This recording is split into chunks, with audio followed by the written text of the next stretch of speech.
Hero Honda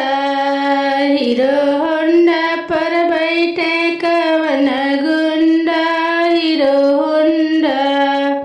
hero Honda पर बैठे कवन गुंडा।